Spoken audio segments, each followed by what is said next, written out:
All right, doing the daily. I actually forgot to record, but this one's a quick one, so I feel like maybe we'll try out what it, how useful these videos would be if I already had the solution done and then just walk through them. So we have a distinct, kth distinct string in an array. A distinct string is a string that is present only once in an array. Given an array of strings r and an integer k, return the kth distinct string in present in r. If there are fewer than k distinct strings, return an empty string. Note that the strings are considered in the order which they appear in the array. Okay, so we have like D, B, C, B, C, A, and K is 2. So since B appears twice and C appears twice, really it's just D and A. They're the distinct strings.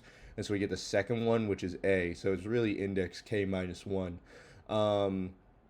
Yeah, makes sense. So here's what I've got. I actually haven't tested out all of them, but I wrote it up real quick.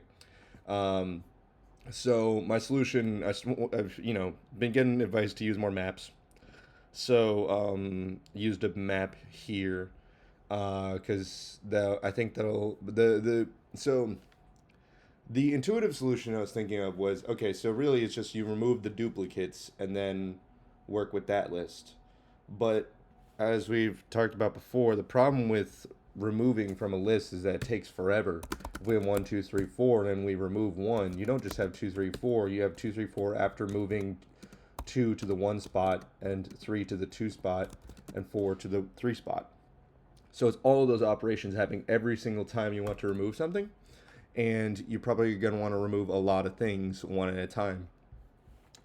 So here's what we do instead. I made a dictionary called appearances, and that keeps track of the amount of times that each each string appears in the array. So we iterate through the strings. If it's in the dictionary already, we add one, and if it's not, then we set it equal to one. We have to start it at some value.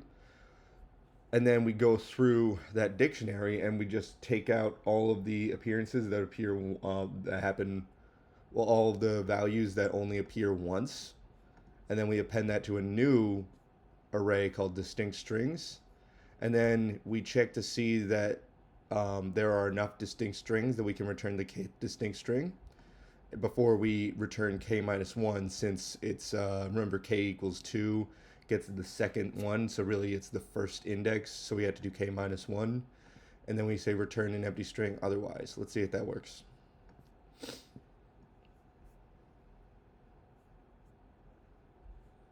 Okay, 51% in runtime. I'm happy with that. Um, yeah. Yeah, it looks like people also used hash tables and stuff like that.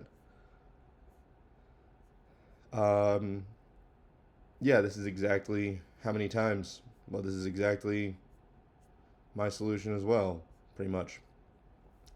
All right, pretty straightforward. Good puzzle. Let me know if you like me just showing you my finished product, because it's definitely faster, but you also don't get to see the process. But also my thoughts are a little bit more coherent. But yeah, pretty straightforward. Count the appearances, strip out the appearances that only happen one time, and then get that index. We can then get the k minus 1 index and return empty if otherwise. All right, thanks for watching.